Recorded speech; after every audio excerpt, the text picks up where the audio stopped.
So guys,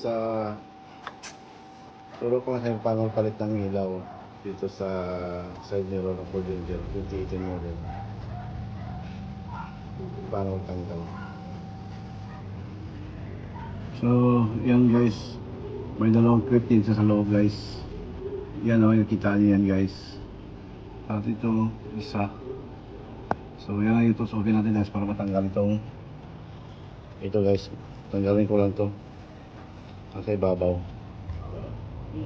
So guys, ito yung gamitin nyo. Itong isa, saka itong plus screwdriver. Ito lang yung gamitin nyo guys. Ito lang dalawa.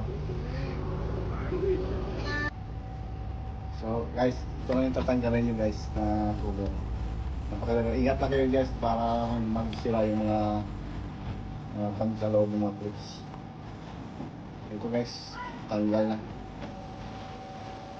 So guys, paano magtanggal itong ganito, i-twist mo lang yan dito. Ito yung gamitin nyo guys. So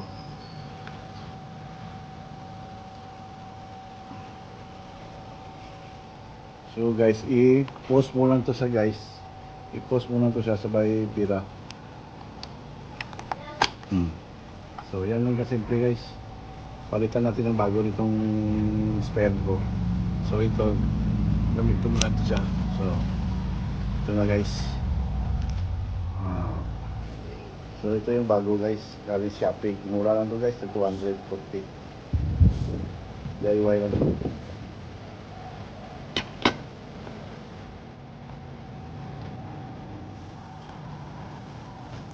Ito natin to guys, yung ilaw.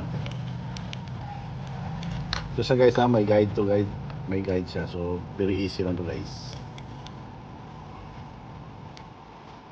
So ayun na guys, simple lang. So pagbalik guys, ganun yung para simple lang. Pero iuna niya to guys, bago isalpak ko na.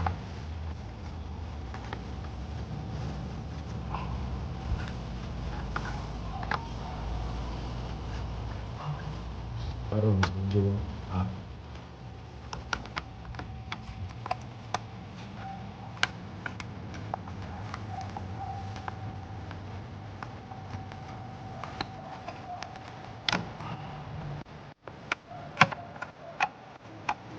So ayun na guys, specs na.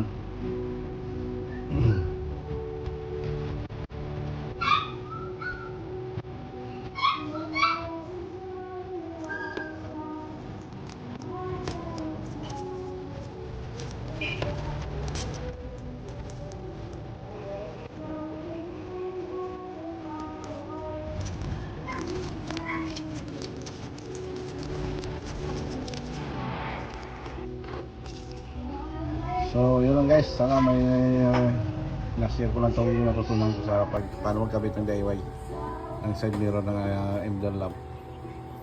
So salamat, thank you.